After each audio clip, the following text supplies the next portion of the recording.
ഇന്നലെ CPI നേതാവും പത്തനംതിട്ട ജില്ലാ പഞ്ചായത്ത് അംഗവുമായിട്ടുള്ള ശ്രീനാദേവി ഫേസ്ബുക്കിൽ ഒരു പോസ്റ്റ് ഇട്ടിരുന്നു.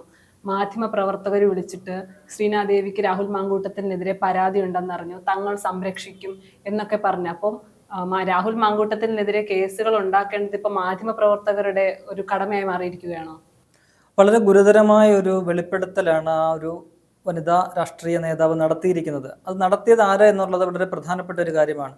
കോൺഗ്രസിൻ്റെ നേതാവല്ല, UDF-ലെ ഏതെങ്കിലും ഘടകകക്ഷികളുടെ നേതാവല്ല, കോൺഗ്രസുമായ UDF-മായ ഏതെങ്കിലും തരത്തിലുള്ള സഹയാത്ര ചെയ്യുന്ന എന്തെങ്കിലും രീതിയിൽ ബന്ധമുള്ള ഏതെങ്കിലും ഒരു വനിതാ നേതാവല്ല, മറിച്ച് LDF-ലെ CPM-നോടൊപ്പം ചേർന്ന് നിൽക്കുന്ന LDF-ലെ രണ്ടാമത്തെ വലിയ ഘടകകക്ഷിയായ CPI-യുടെ വളരെ പ്രധാനപ്പെട്ട ഒരു യുവ വനിതാ നേതാവാണ് അത്തരമൊരു വെളിപ്പെടുത്തൽ നടത്തിയിരിക്കുന്നത്.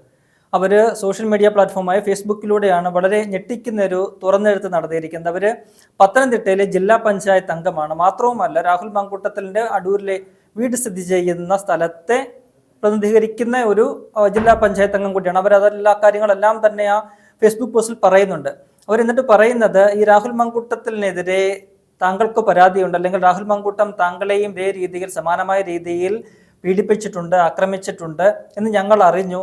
അപ്പോൾ എന്താണ് താങ്കളുടെ പ്രതികരണം എന്ന് ചോദിച്ചുകൊണ്ടാണ് ഇവർ വിളിക്കുന്നത്. അപ്പോൾ നിങ്ങളോട് ആര് പറഞ്ഞു എന്ന് ചോദിക്കുമ്പോൾ അവർ അതെല്ലാം മാധ്യമപ്രവർത്തകരൊന്നും അറിഞ്ഞിട്ടില്ല, ഞങ്ങൾ കുറച്ച് പേരൊക്കെ അറിഞ്ഞിട്ടുള്ളൂ എന്നൊക്കെ പറഞ്ഞ് അവരെ സമാശ്വസിപ്പിച്ചുകൊണ്ട് ഞങ്ങളൊക്കെ അറിഞ്ഞു, നിങ്ങൾ ഇനി പറയാനുള്ള കാര്യങ്ങൾ പറയൂ, എന്തെങ്കിലും തെളിവുകൾ ഉണ്ടെങ്കിൽ ഞങ്ങൾക്ക് തരൂ എന്ന് പറഞ്ഞുകൊണ്ട് ഇങ്ങനെ ഇരകളെ തേടി നടക്കുന്ന ഒരു നടപടിയാണ്. ഇത് ഏത് ചാനലാണെന്ന് അവർ പറയുന്നില്ല, പ്രമുഖമായ ഒരു ന്യൂസ് ചാനൽ എന്നാണ് അവർ ഇതിനകത്ത് പറയുന്നത്. ചാനലിന്റെ പേരെടുത്തവർ പറയുന്നില്ല, അത് അവരുടെ മാന്യതയാണെന്ന് നമുക്ക് കൂട്ടാം.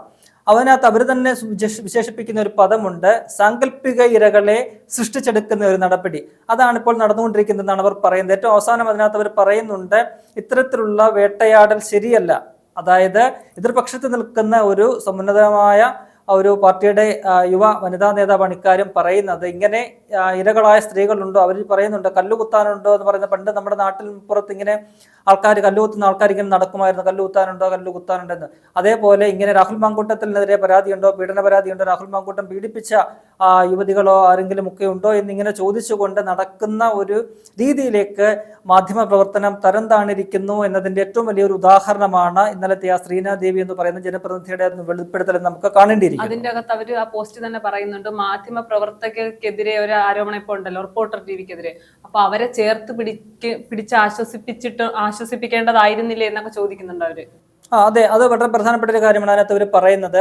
അതായത് നമ്മൾക്കറിയാം, ഈ അടുത്ത ദിവസങ്ങളിലാണ് ഒന്നല്ല ഏതാണ്ട് 2 വനിതാ മാധ്യമ പ്രവർത്തകർ റിപ്പോർട്ടർ TVയിൽ നിന്നും ഇറങ്ങിയ രാജിവെച്ച് പോയ 2 വനിതാ മാധ്യമ പ്രവർത്തകർ, യുവ വനിതാ മാധ്യമ പ്രവർത്തകര് തങ്ങൾക്ക് ആ ഓഫീസിൽ നേരിട്ട ദുരനുഭവം വെളിപ്പെടുത്തിയിരുന്നു.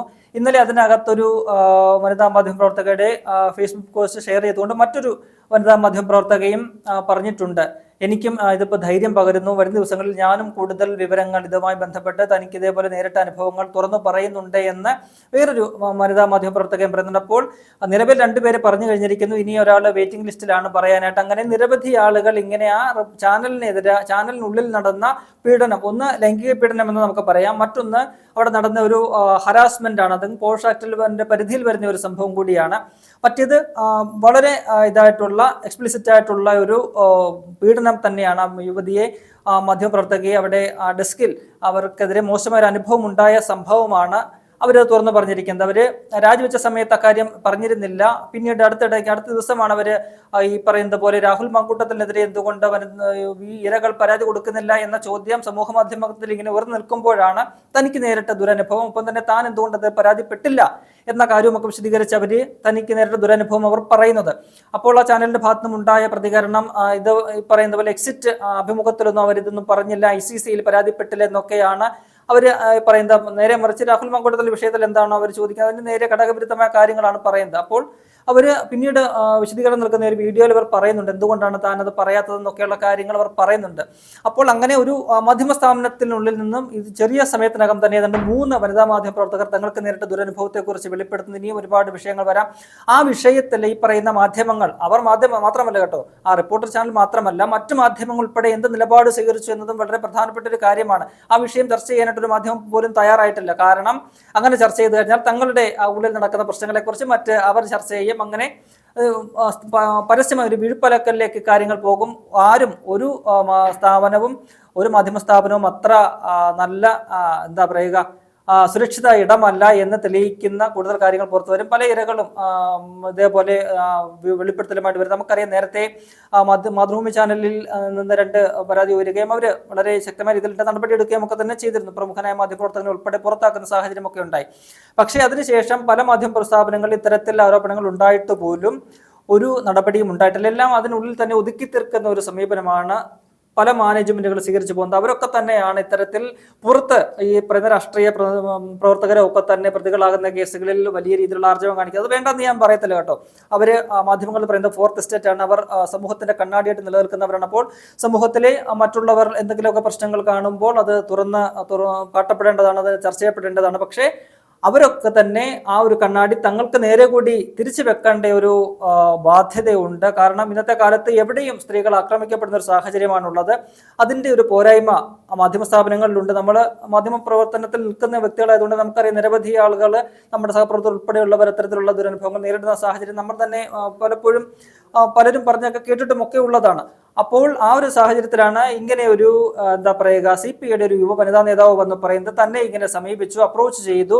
അപ്പോൾ ഇത്തരത്തിൽ എന്താ പറയുക, ഇപ്പോൾ രാഹുൽ മാങ്കൂട്ടത്തിനെതിരെ ക്രൈംബ്രാഞ്ച് കേസ് രജിസ്റ്റർ ചെയ്ത് മറ്റു ചില പരാതികൾ കേസ് രജിസ്റ്റർ ചെയ്ത് ഈ പരാതിക്കാരുടെ മൊഴിയെടുക്കാനായിട്ട് ഈ പരാതിക്കാരെ കാത്തിരിക്കുകയാണ് എന്നാണ് നമുക്ക് മനസ്സിലാക്കാൻ കഴിയുന്നത്. ഈ പറയുന്നത് പോലെ നേരത്തെ മാധ്യമങ്ങൾ വഴി പുറത്തു വന്ന എന്താ പറയുക ആ ശബ്ദരേഖയിൽ പറയുന്ന വ്യക്തികൾ ഉൾപ്പെടെ ഒന്നും തന്നെ ഇതുവരെയും രാഹുലിനെതിരെ മൊഴി കൊടുത്തിട്ടില്ല, പരാതി കൊടുത്തിട്ടില്ല. ആ സാഹചര്യത്തിലാണ് ഇതേപോലെ പരാതിക്കാരുണ്ടോ എന്ന് ചോദിച്ചുകൊണ്ട് അത് മാധ്യമങ്ങളാണ് മുന്നിട്ടിറങ്ങിയിരിക്കുന്നത്. അതാണ് ഒരു വനിതാ മാധ്യമ പ്രവർത്തകയാണ് അവരെ വിളിച്ചതെന്നാണ് പറയുന്നത്. അത്തരത്തിൽ അധപ്പതിക്കുന്ന രീതിയിലേക്ക് മാധ്യമ പ്രവർത്തനം മാറുന്ന ഒരു കാഴ്ചയാണ് കണ്ടത്. രാഹുൽ മാങ്കൂട്ടത്തിൽ കുറ്റക്കാരനാണെങ്കിൽ അയാൾ ശിക്ഷിക്കപ്പെടണം. അതിനകത്ത് നമുക്ക് യാതൊരു തർക്കവുമില്ല. നമ്മൾ അയാളെ സംരക്ഷിക്കുന്ന ഒരു നിലപാടും സ്വീകരിക്കുന്നുമില്ല ഒരു മാധ്യമം എന്നുള്ള നിലയിൽ. അയാൾ കുറ്റക്കാരനാണെങ്കിൽ അയാൾക്കെതിരെ പരാതികൾ വേണം. ആ പരാതി വന്നു കഴിഞ്ഞാൽ അയാൾക്കെതിരെ എന്താണോ ഇന്ത്യൻ നിലനിൽക്കുന്ന നിയമ സംവിധാനം, ആ നിയമത്തിൽ അടിസ്ഥാനപ്പെടുത്തിയുള്ള ശിക്ഷയ്ക്ക് അയാൾ വിധേയനാകണം. എന്തുവാണെങ്കിലും അയാൾ നിരപരാധിയാണെങ്കിൽ അയാൾ അതിൽ നിന്നും സംശുദ്ധീകരിക്കപ്പെടണം. അദ്ദേഹത്തിന്റെ നിരപരാധം തെളിയിക്കപ്പെടണം. പക്ഷേ ഇവിടെ ഇപ്പോൾ നമുക്ക് കാണാൻ കഴിയുന്നത് എന്താണ്, ഇത്തരത്തിലുള്ള വാർത്തകൾ വരുമ്പോൾ നമുക്ക് മനസ്സിലാക്കാൻ കഴിയുന്നത് അദ്ദേഹത്തെ ടാർഗറ്റ് ചെയ്യുന്ന ഒരു രീതിയിൽ മുന്നോട്ട് പോകുന്നു എന്താണ്. ഒരു ചാനൽ നമുക്കറിയാം രാഹുൽ മാങ്കൂട്ടത്തിനെതിരെ സ്ഥിരമായിട്ട് നിരന്തരം വാർത്തകൾ കൊടുക്കുക, അദ്ദേഹത്തിനെതിരെ തെളിവുകൾ പുറത്തുവിടുകയൊക്കെ ചെയ്യുന്നു. അത്തരം കാര്യങ്ങൾ വേണ്ടതാണ്. അദ്ദേഹത്തിനെതിരെ ചെയ്ത കാര്യങ്ങൾ തെളിവുകൾ ഉണ്ടെങ്കിൽ പുറത്തു വരണം. പക്ഷേ ആ ഉള്ള തെളിവുകൾ പുറത്തുവിടുന്നതിന് ഉപരിയായിട്ട് കൂടുതൽ തെളിവുകൾ സൃഷ്ടിക്കപ്പെടുക, അല്ലെങ്കിൽ ഇങ്ങനെ പരാതിക്കാരുണ്ടോ എന്നൊക്കെ ചോദിച്ച് ഓരോ സ്ത്രീകളെയും പിടിച്ചിട്ട് നിങ്ങളിങ്ങനെ ഇരയാക്കപ്പെട്ടു എന്നൊക്കെ പറഞ്ഞ് അതെന്താണ് ഇവർ മാധ്യമത്തിൽ ഉദ്ദേശിക്കുന്നത് വ്യക്തമാകുന്നില്ല. ആ സ്ത്രീകൾക്ക് അപ്പോൾ ഉണ്ടാകുന്ന എങ്ങനെയും രാഹുൽ മാങ്കൂട്ടത്തിനെ വേട്ടയാടണം. അതെ, രാഹുൽ മാങ്കൂട്ടത്തിനെ വേട്ടയാടണം. അദ്ദേഹം തെറ്റുകാരനാണെങ്കിൽ വേട്ടയാടുന്നതിന് യാതൊരു തെറ്റുമില്ല കേട്ടോ.